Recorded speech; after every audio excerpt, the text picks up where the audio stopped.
Hi, everyone. Happy Friday. Welcome to Conversations on Care, our Facebook Live talk show bringing together our service providers in healthcare, our clients and caregivers to help families better understand and cope with their aging parents and their chronic care needs.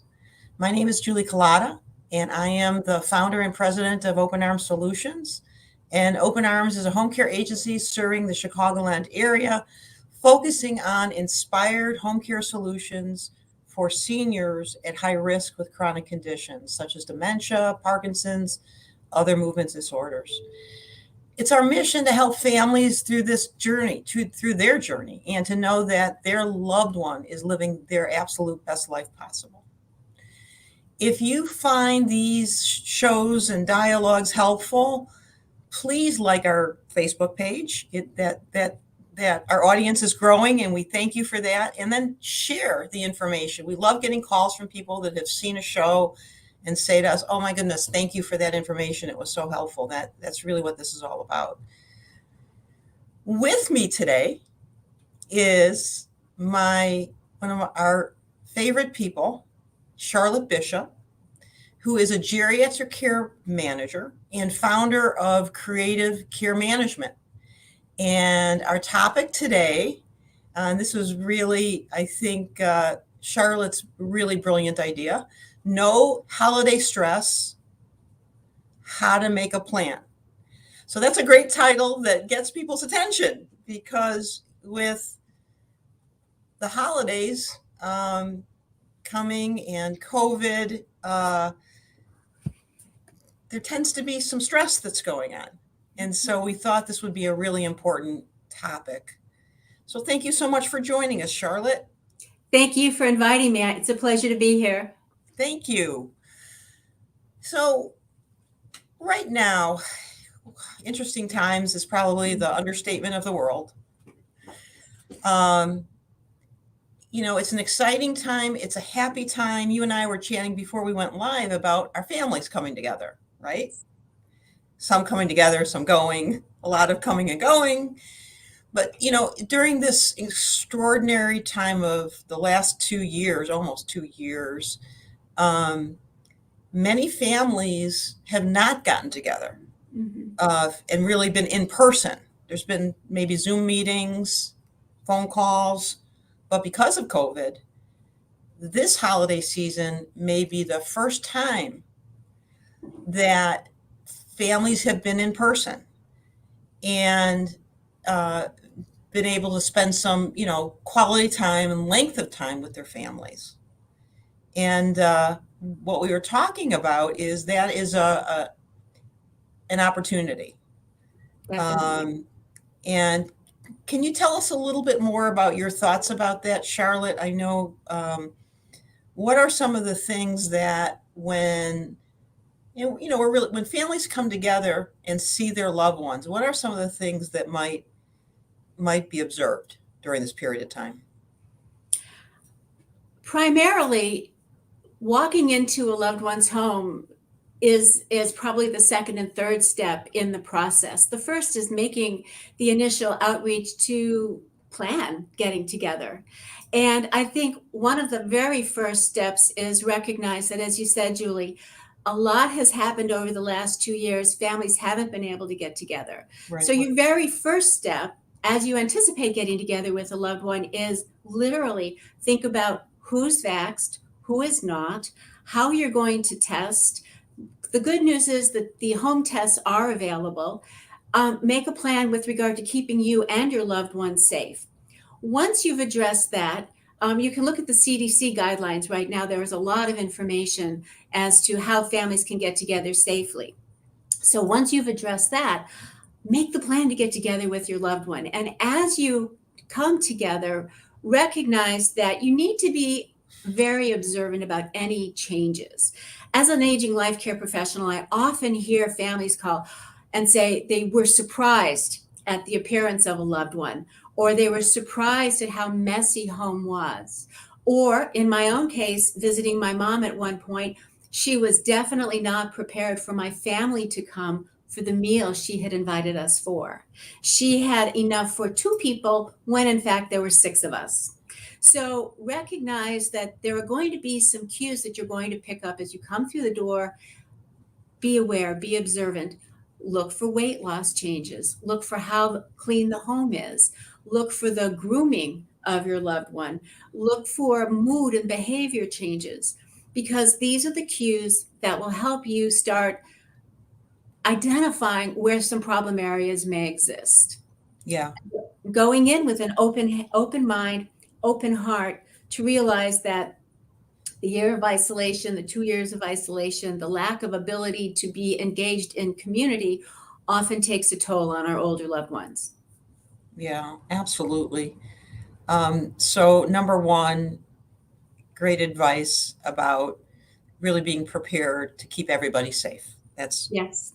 That's clearly number one. And if you're not sure, reach out to people who can give you that advice. As you said, Exactly. there's so much information online. It can be overwhelming at times, but certainly the CDC is a great source. And then, yeah, for both of us in this field, we often get lots of calls this time of year Yes.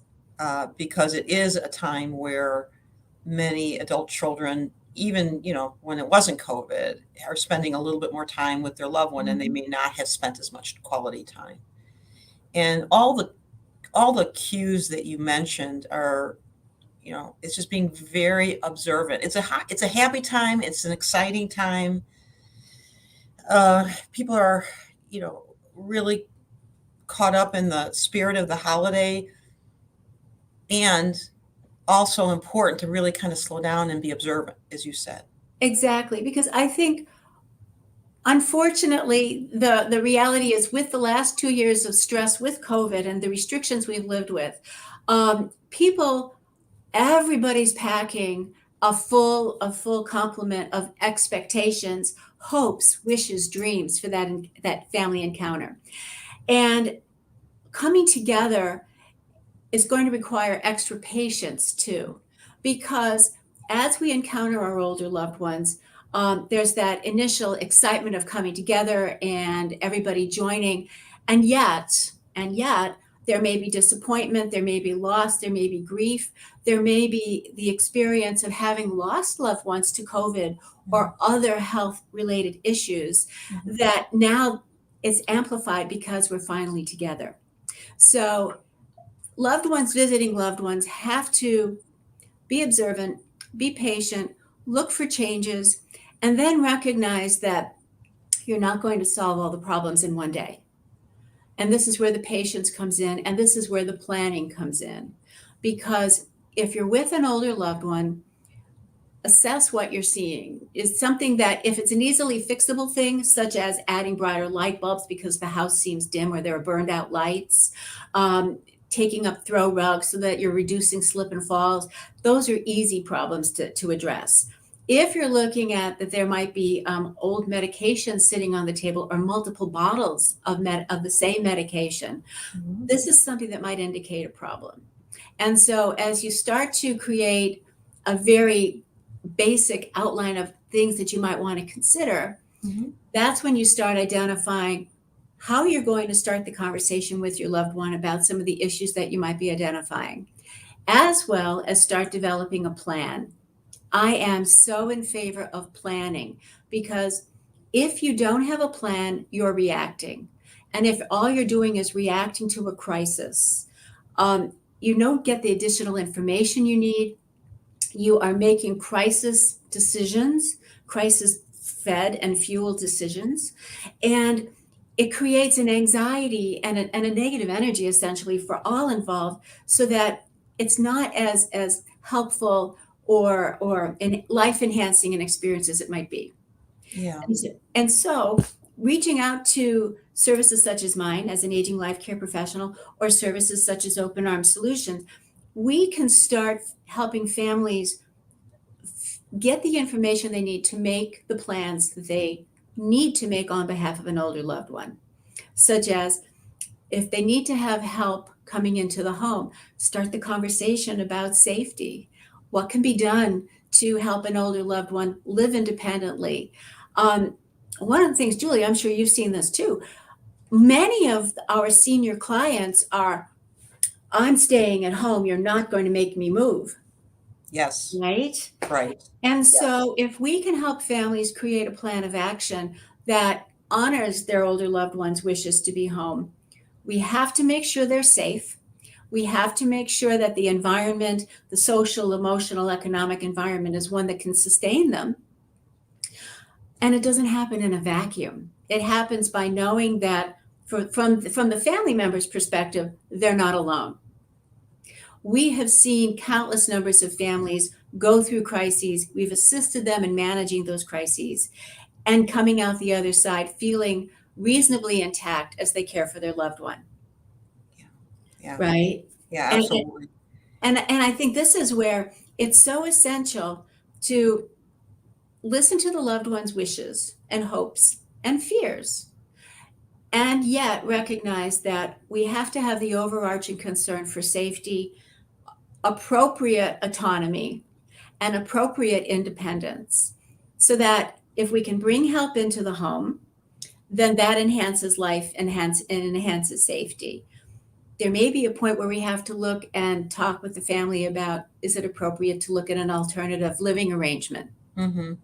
Sure. You know, and be sensitive, because so many of our seniors are so fiercely independent. Even the thought of having a stranger coming into their home is something that they won't consider. Yeah. Oh, it can be a challenge for sure. And I know that you and I are both very like-minded in the importance of having the talk with, Yes. ideally and I think for all of us in the aging care field, we really try to have uh, education, family education, conversations, imploring people to really think about this early, as you said, and not get to that crisis situation. Because unfortunately, we get called all too often Yes. during that crisis situation. Mom's fallen, or gotten confused and lost, and all too often we hear about those situations, Mm-hmm. and we respond best we can to help the families in those situations. And we can often do a great job, but what we both know is so important and so much better um, at just really executing a better plan, really Yes. a well thought out plan, as you said, is trying to have that, ideally having that conversation before you're home for the holidays. But if it is you're home for the holidays now, you haven't had that conversation, and you're starting to observe, is mom or dad's balance doesn't seem right. That's right. They're more forgetful than you remember them being, as you described your own personal situation with your mom. Mm-hmm. Maybe they're preparing dinner and they're very excited about preparing dinner, but they really didn't think it through in terms of how many people would be there. And those are all really important cues. That's There are right. signs that there needs to be more observation. You already touched on some important things in trying to do a cursory look at assessing your parents' needs when you're home for the holidays, but you mentioned home safety. Yes. And you mentioned, we both know that there are as you said, there are some fundamental things that can be done in the home that really can have a big impact for reducing falls, right? Like removing loose rugs and grab bars in the bathroom and all sorts of things like that. So that's something also to pay attention to. Social interaction. Exactly. And engaging with your loved one, because I think that um, looking over the years, and I've been in business now well over 20 years as a geriatric care manager. Families will get together now, telephone, Zoom, whatever, after the holidays, and there will be conversations such as, did you see what happened to mom? Or did mom tell you this? This is where families are going to start coming together after the holidays to compare notes. Mm. And I think that recognizing, once again, I really want your listeners and the viewers to understand, first of all, they're not alone. I spoke with a family earlier this week, and the daughter was extraordinarily anxious about some of the behaviors her mom was showing. And we had a conversation about the fact that this is normal behavior in early dementia. On the one hand, she was saddened because she recognized that this is an issue for her mom as a new diagnosis. But the fact is, she was reassured that not only was she not alone, but this is something that we professionals see frequently. Yeah. And we know what to do about it. Yes. And see, that to me is essential, because too often my clients feel isolated themselves when they look at what's going on with their loved one. And if it's an older parent, that's concerning. But if it's a spouse, then it becomes more concerning, because now this is a life partner that may be showing issues of decline or comorbidities that are amplified now. And it's time to make some decisions where they now bring in their adult children to convince mom or convince dad that they need help. Right. Or here's another point that we haven't touched on yet. What about the families come home and they see that mom is, quote unquote, worn out from caring for dad? Oh, that's a important point. Yeah. Right? Then what happens?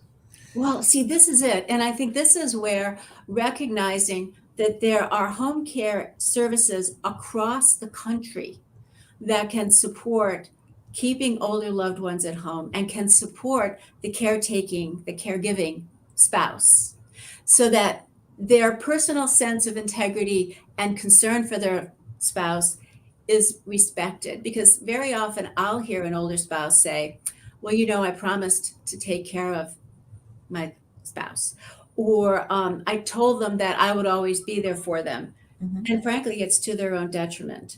And statistics show that the caregiving spouse happens to actually have a higher mortality than the spouse they're caring for, because they don't take care of themselves. It's absolutely true, and it is an amazing statistic. Well, and it's one that it doesn't have to be that way. Correct. Absolutely. And I think that one of the goals of this conversation that we're having is just to prepare people. What Christmas is a week away. Yes. And so just to know that there's all sorts of resources. So there's people, as you can see, Charlotte's incredibly knowledgeable. She's been in this field for over 20 years. She's had so many conversations with families that this is they're shocked, and they see this change, and they're very anxious, and they're not sure what to do. Mm-hmm. And I guess one of the things I hope that comes out of today's conversation is there are great resources out there like Charlotte that you can call immediately and get pointed in the right direction. And that's the same for Open Arms Solutions. We'll get calls from, mostly family members that notice these things and are often, so stressed on the phone, and and looking for answers and not sure what to do. And so if you can plan ahead of time and think about these things ahead of going into the holiday season, it's going to make, we hope, that's our goal here today, is make the holidays much more enjoyable for you, and then really think about what the conversations are going to be like and what the plan of action should look like after everyone comes back together after the holidays. Because as you said, that's when siblings are going to get on the phone, or other family members are going to get on the phone and compare notes. Yes. And, there's so many things that will be discussed, from my experience, and I'm pretty certain your experience, Charlotte,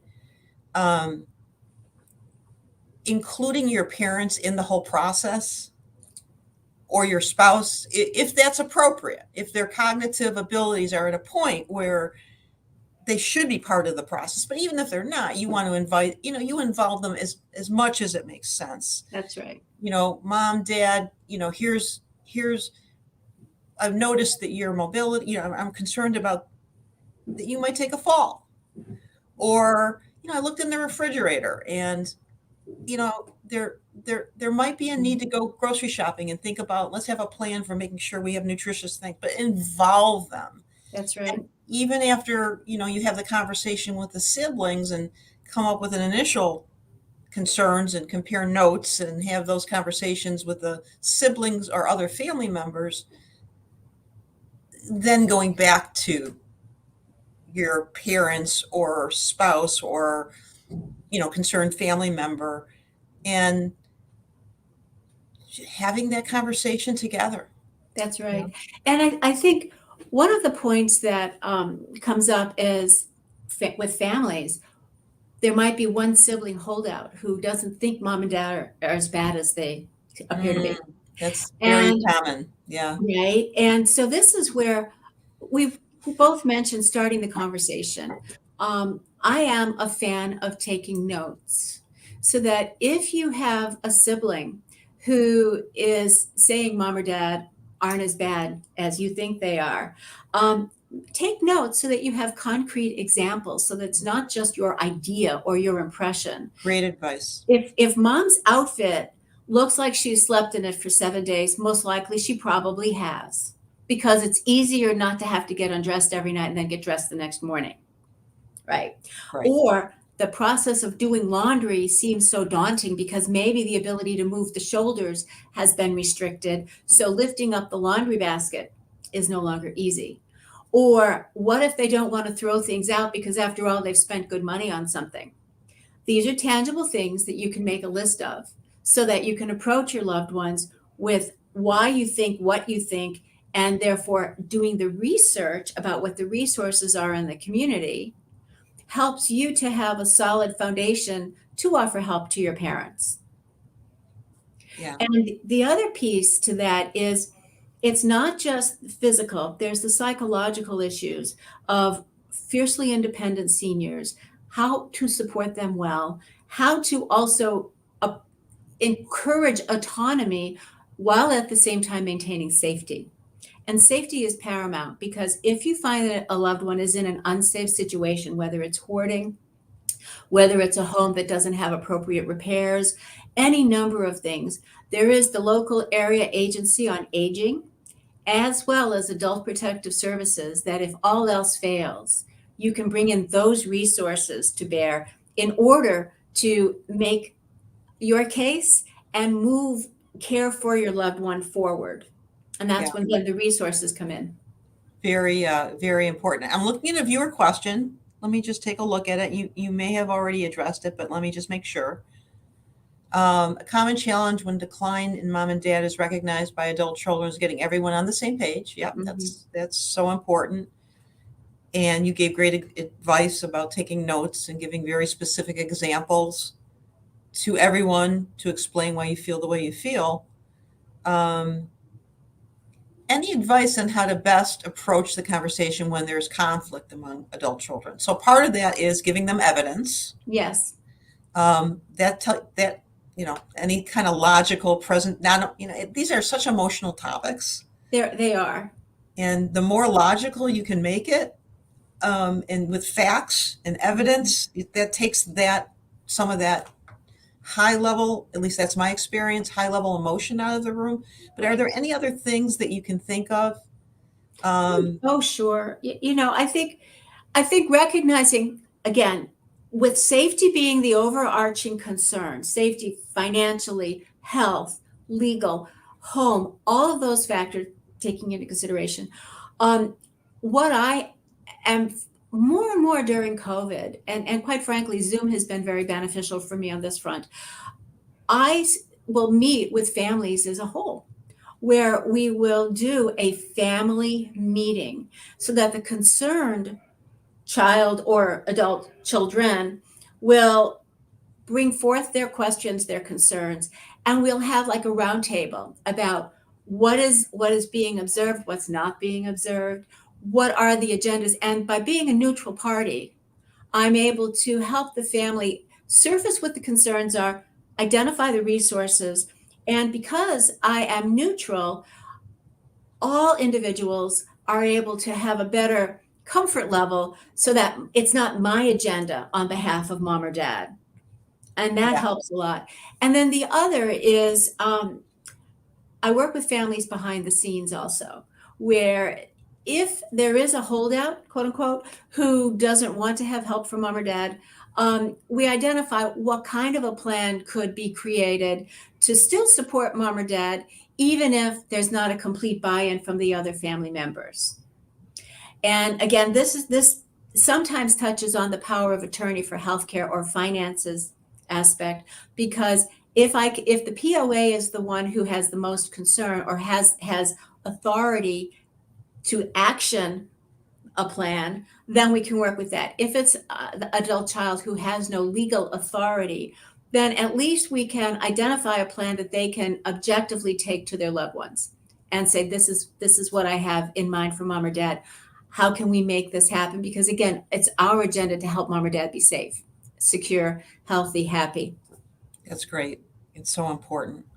You touched on, we've touched on a lot of different things. How do you, there's a lot of coaching that we do in this field. Yes. How do you start the conversation? How do you approach delicate conversations? For example, you mentioned really better understanding the financial realities of your loved ones. And I remember having right after, my father passed away in 1992, I believe, and starting to have the conversation with my mom because she was always very anxious about money. Mm-hmm. Yet she didn't want to talk about it. She said, that's not appropriate for you guys to be talking. That's my business. And she was very protective about that topic. And yet it was so important for us to get that information to better help understand what the options could be for her. Yes.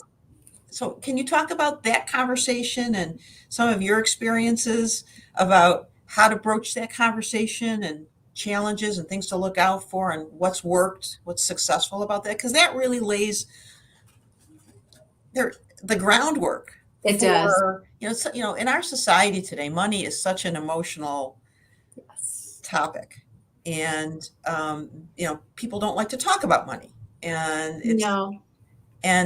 so what's your experience there of successful ways you've gotten to talk to family members to open up or having parents to open up about the realities of their financial situation? First, from your personal perspective,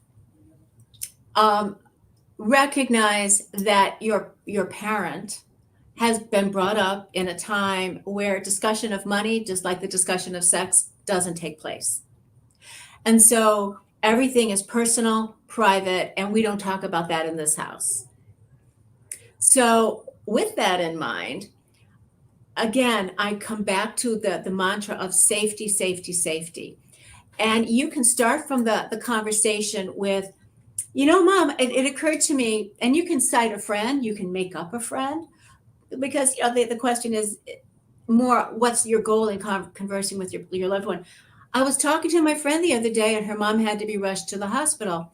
What hospital would you like to do? If your community has a couple of hospitals, which is that's a great example of how to right? That. Yeah. Or I had another client who didn't know who their father's primary care physician was. Now, this is a problem because if you somehow are responsible.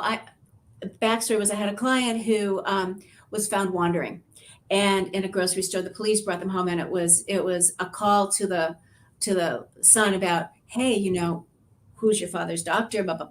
The son didn't know. So try to find out those kinds of important points of information and start a list. It's going to take multiple conversations. You will not take care of it all in one conversation. Know that going in. But if you can cite, if you had an accident, if you were hit by a bus, how many of us have been told by our parents coming up, if you were hit by a bus, blah, blah, blah. Where what hospital? Who's your doctor? What's your medication? Or what would you like me to know if a decision had to be made for you? Some parents will say, oh, nothing's going to happen to me. Or they'll say, I'm not going to talk about it because it's going to invite the problem. You're going to have to be sneaky, and not sneaky in a mean way, but look at what medications are in your parents' kitchen cupboard, because that's often where they keep their meds.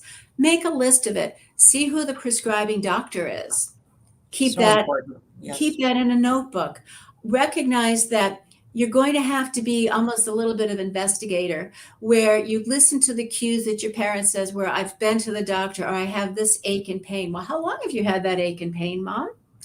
And keep notes, even if you have to quickly put a note in your phone, or jot down, run out of the room and take down some quick information, because the more that you can gather on behalf of your loved one, and knowing what their health issues are, what their concerns are, you'll be better able to help them.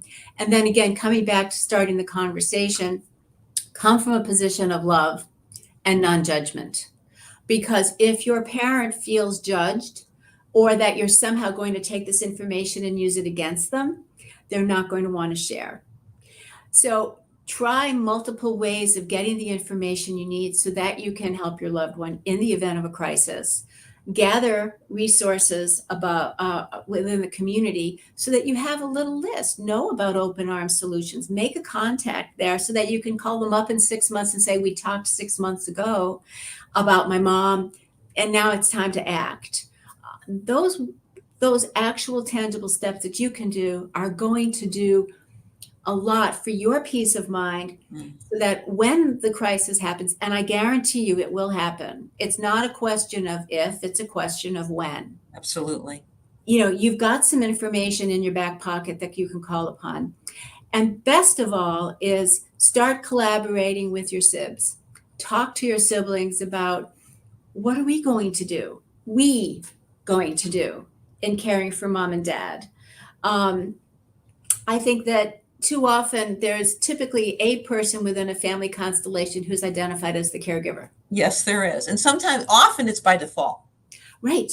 And a number of years ago, I had, as a tagline for my business, Sister in Chicago, your sister in Chicago. Oh, yeah, I do remember that. Remember? Yes. And I chose that great. Because, yeah. Well, and for so often, I would see it was a female within the family, whether it was the daughter or a daughter-in-law or a niece or a granddaughter. Somehow the female was identified as the person responsible, even if she lived across the country. Yes. And so start engaging in conversation with your siblings and your extended loved ones about just getting ready, or just to start the conversation amongst us. What would we do if mom or dad XYZ? And the same strategy works well here too, of telling a story. Yes. You and I have so many stories. Yes. But the story about the siblings that did it successfully and were prepared, and the stories about the siblings that didn't, like my family, and then a crisis hit, and then the stress that was put on the family. And so, I think most of us are wired. I don't want to include you because I know you're a planner, but most of us are wired to wait to the last minute and really avoid tough conversations. And these are often very uncomfortable, tough conversations. And I think we're really out of time here, but one of my last thoughts to share, and I'm sure you'll have for those folks that are tuning in, is just urging you to have those conversations with your family members. Be observant. Don't put it off. It's an easy thing to do, but you and your family will be in such a better position. As you said, Charlotte, absolutely. It's not if will these things happen, it's when they'll happen. Exactly. And so you'll be, so much better prepared to care for your loved one and really keep everything in the family on as positive, harmonious note as possible. Any final thoughts from you? Well, I think that's right. And to amplify that, look within your family system to identify one who has an easier relationship with mom or dad. It doesn't have to be you to start the conversation. It might be you to start the conversation among the sibs. And that kind of positive energy where families reinforce that they love and support their older loved one can do wonders in facilitating conversation, facilitating plans of action that keep the individual safe and sound, and as well nourished and well medicated and well cared for as possible. So don't be afraid to let your loved one know you love them. But as I said at the outset of our conversation, as you visit family members this holiday season, pack your patience. Mm. because there's people are coming in with anxieties, worries, concerns. How is it going to be? And just, recognize that we all love each other and we're here for each other. And that is the strongest bond of all. Well said. So well said. It's a pleasure to spend time with you. Thank you so much for for a great conversation. I knew it would be. Merry Christmas, Happy Holidays. I know you're getting together with your family, so Yes. please enjoy. And will you be on the show again sometime? I'd love to. Thank you so much. Okay. Thanks, Charlotte. Thank you. Happy holidays. Happy Holidays.